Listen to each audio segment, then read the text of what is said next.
Hey, this is Julie Maruskin coming to you from the meeting room at the Clark County Public Library.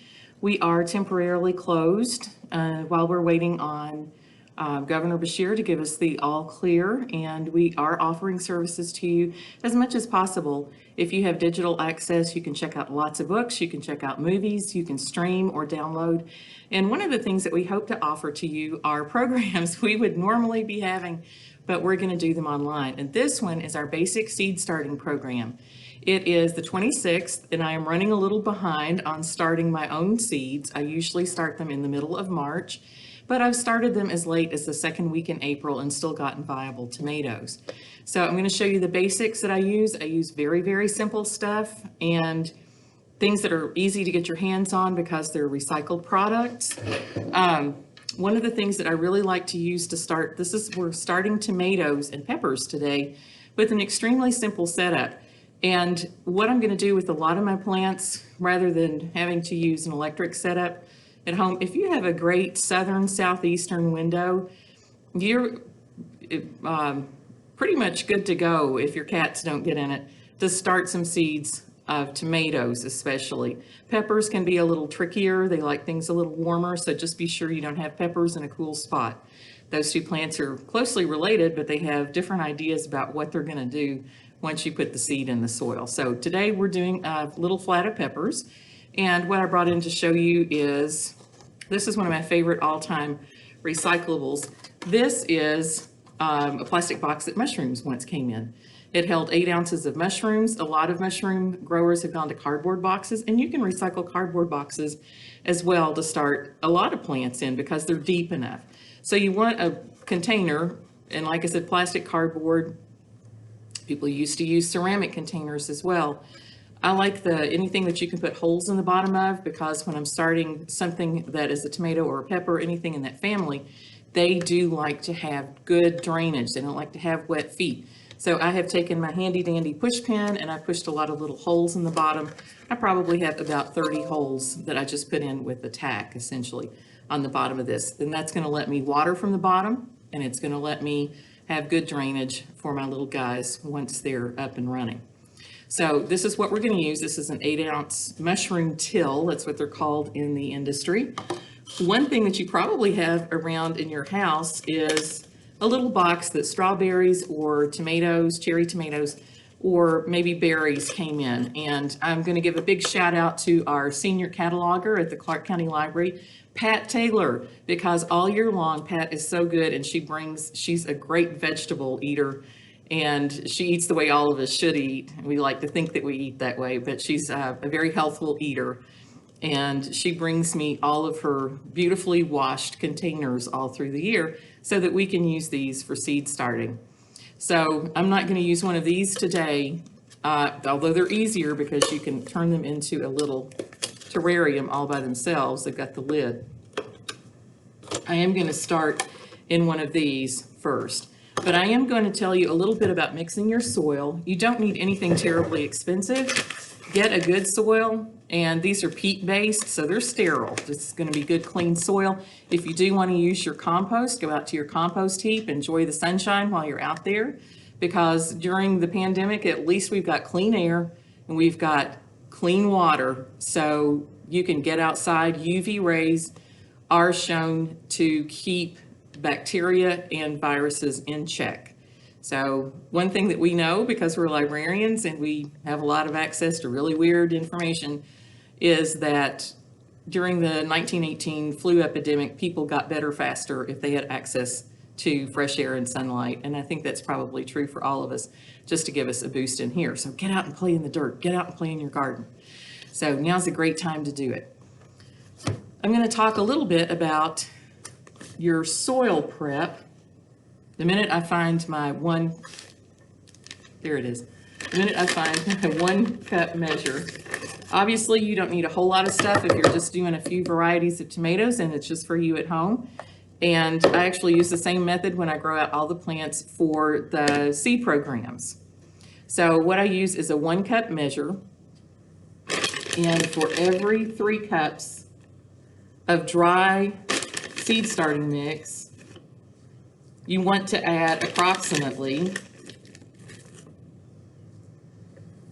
1 cup of warm tap water. Doesn't have to be special water, but it doesn't have to be warm, but the reason that I use warm water always is because the warmth makes the peat mixture absorb it a whole lot faster. And I tend to mix it with my hands. You might want to use gloves. I like the way it feels. I do wash after this because I'm very slightly allergic to the peat.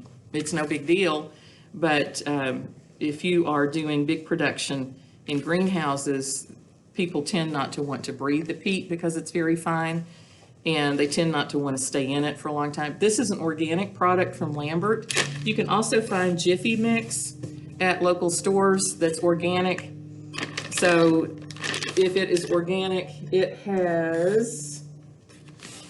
will have a certification label on it someplace that indicates that it is an organic product, if you want to go that way.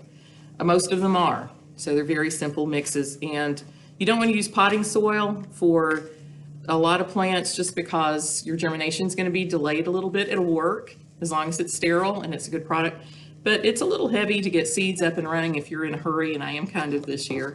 So what I do is I take, this soil is just about as damp as a wrung out wet sponge, and you can probably see I'm getting a little moisture out of it when I squeeze it, but not a whole lot. I want it to be wet enough to wake the little plants up out of the seed, but I also don't want to have it be really soggy because that can be harmful as well. It just gets them too wet, and then they're also open to infectious disease, essentially. Organisms that live in all of our homes that usually aren't harmful. But so with this prep, what I've done is maybe a little bit hard for you to see, but I'm almost at the very, very top of this container. So what I'm going to do is level the soil, and I'm going to put it aside for just a minute. And I am going to label this. I use, on a dark package, I use a light colored metallic Sharpie, a silver or a copper. You can get these any place. You can order them online. And what I do is I label this. This is from last year where I had peppers in this. I've cleaned this and I have disinfected this box. I reuse these from year to year, and I have some I noticed that had dates from 2003 on them. So these plastic mushroom tills, if you take good care of them, can last forever, just like they would last forever in a landfill, unfortunately. So what I'm going to do, I'm starting Queen Aliquippa tomatoes this morning first. My husband grew up in Aliquippa, Pennsylvania, a small town in western Pennsylvania, and we found a very unusual tomato that is named for Queen Aliquippa, who is a queen of the Seneca tribe. And this tomato was developed, it's an open pollinated when it's not old. It's not a true heirloom, but it is open pollinated, and I can save the seed every year. But it is named for that Seneca queen and was developed by a Seneca tribesman.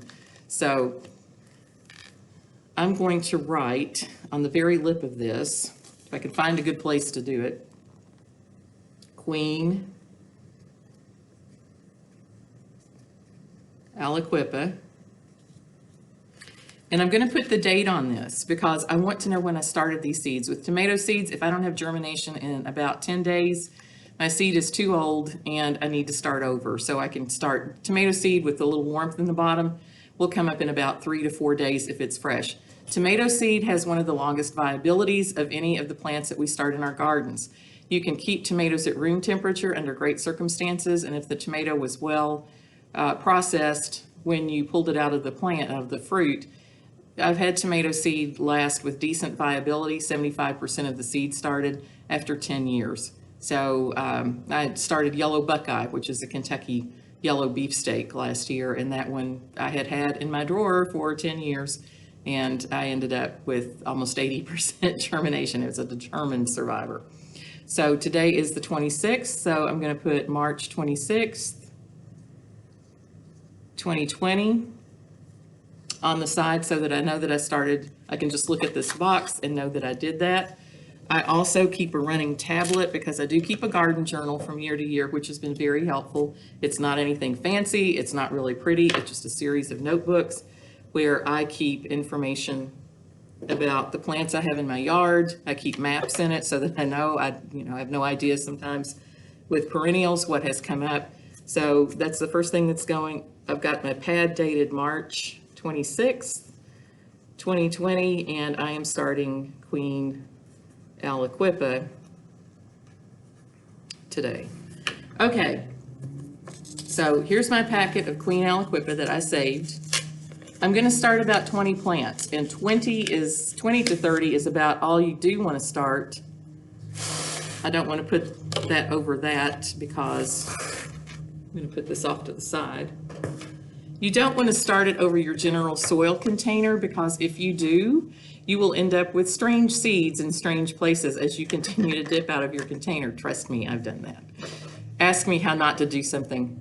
I've done it the way you shouldn't have. I've killed a lot of plants in my life. So what I'm going to do, I have about 40 seeds in this packet. I don't want to use all of them. You always want to keep some seed back if you can. If you're down to 3 seeds, try to put 1 back if you possibly can, just to see if they're viable. So what I'm going to do is tap out the seeds. And I'm going to put these, I normally just sprinkle, but I'm going to space these out. It is kind of helpful if you can space them out, if you've got the time and inclination to do it. Otherwise, you can just sprinkle them on the soil. They do just fine. I want to give them a little space. Tomatoes like enough space that they're about a dime apart, and that gives them a little room to spread out. They tend to do faster. You can, if your seeds have clumped together, as they sometimes do, make sure you separate them out, and then that way you won't have 2 plants that are growing up right next to each other, because that does tend to hinder their growth just a little bit with tomatoes, and you can always make up for that later. So this is what we're doing. So I have, and this is going to be almost impossible for you to see, but I have Queen Aliquippa seeds on the surface of the soil. Now, with almost everything that we grow in our gardens in North America, with the exception of very few vegetable varieties, they have their own depth marker in them. So seeds, tomato seeds are a little bit less than 1/4 of an inch long, and that would indicate that they need 1/4 of an inch of soil on top. This does not work with flowers. It does not work with a lot of other species.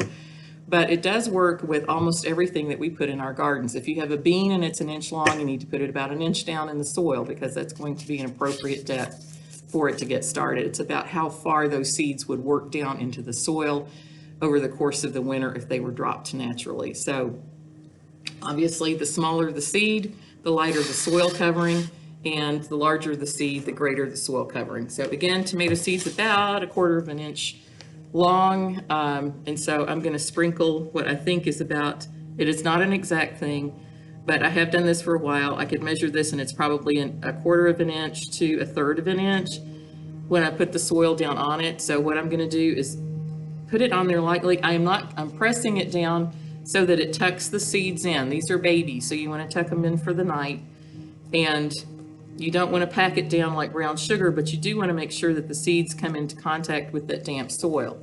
The next thing that you want to do is ensure that your seeds are covered and that they are in a container where you can bottom water them. This is a grower's tray where I can usually put 4 of these. I have to put them in like a puzzle because they're not quite square. They do make containers for these that fit into them, but I prefer just to use the recycled products I have around the house or that Pat has saved for me all year long.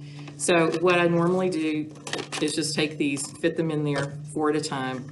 But again, I'm going to just leave this be. These little guys do not have a lid. You can put them down in a plastic bag. You can also dismantle one of these and tape it on to use as a greenhouse cover. So, and if you want to do that, if you've got a lot of these, or if the bottom is broken or mashed somehow, you can still recycle the top, put it on top, put a little tape on it to make it stay down, and you've got a perfect ventilated terrarium. Essentially, you created your own little terrarium. So after I've done that, what I'm going to do is I'm going to take the remainder of my seeds, I'm going to put them back in my seed file, and you can also write that you started these seeds. If you have the packets that you keep from year to year, I tend to also write on the packet, started March 26, 2020. And once you've got that, put that back in your seed file. I usually keep a file of things I've started. This thing, my sister Ruth Leiter bought this for me because she knows I'm crazy and that I love things like this. And what I've done is every time I've started something, the ones in the back are things that I've already started, and the ones in the front are the things that I still need to take care of. So I'm moving these backward as I go. This, by the way, is a soil thermometer, and if you don't have one of these, they're fabulous. They're just a mercury thermometer. You stick it down in the soil for a few minutes, and it tells you what temperature your soil is, which is different from the ambient temperature in the air around you often. And these things help you know when to plant seeds outside because every seed has its own germination date that it really likes. You'd be surprised how much warmer your soil is in some parts of your garden than the ambient temperature. So this is where I keep it so I can still find it. So without any further comments about that, you can leave these in a window. Like I said, if you've got a good southern window, you've got a good southeastern window, any window, if you've got a patio. We're going to have Wendy O'Connor tell you a little bit about winter gardening, which is a very different process, and it's a little less, it's more simple than this, believe it or not. So what I did this year is I did by myself a mini grow light, and this is a standard T5. I do have a germination mat, which is not cooperating. And this is essentially just a hot pad. It's, that's why you want to tape your lid on. So this little grow light is standard issue. I got it at Lowe's, and you have a cord where you just turn it on and off. You won't need this until your plants germinate, but the heat is very helpful, and all you need to do is put your entire container, and this will take 2 of these containers. So I'm going to start 8 little flats today, 8 different kinds of tomato. So you put that on there. They've all got their little covers on them. Tomatoes, even though they're all tomatoes, will often germinate on different days. And so that's why I like to have a separate cover for each variety that I'm starting. You can cover them all at the same time with saran wrap even, and to make that terrarium environment as well. So there's a lot of stuff around your house you can use. It's very, very simple. It's a lot of fun. We're starting these about 6 weeks ahead of what was our normal date to start to put plants outdoors, because tomatoes are long season, and it is beneficial to get a jump on the season so that you're not waiting until November to try to get tomatoes. So we're going to leave these here alone. Once these germinate, I'm going to turn the light on them, and they'll need light to make food to eat. You've heard about photosynthesis since we've been in first grade and kindergarten. And that's how plants live. It's how they make food. And they do need light to do that, most of them. So without any other yapping at this point, I'm going to let you go get your seeds, see what you've got around your house to start. Thank you for tuning in to watch us start some seeds, and I'll give you an updated progress report on these guys. So that's about all there is to it. Thank you, and have a great day. If you are having trouble locating seed starting mix, this is something else that you can get almost anywhere. You can get it on Amazon.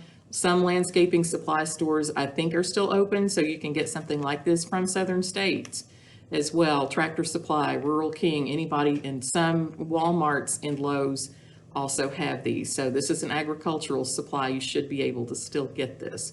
If you don't want to go outside, and I applaud you for that, do have it delivered to your house, and just leave, once it comes in the cardboard box, leave it overnight to make sure it's safe, wipe it down, open it up, go to town. Shouldn't take too long. A lot of seed companies too are still out there, and we are still doing the seed library at this point. So if we get into it a couple of weeks from now, we're going to probably mail seeds that have already been packed up for people. So thank you a whole bunch for watching. Have a great day, and I'll see you soon. Bye-bye.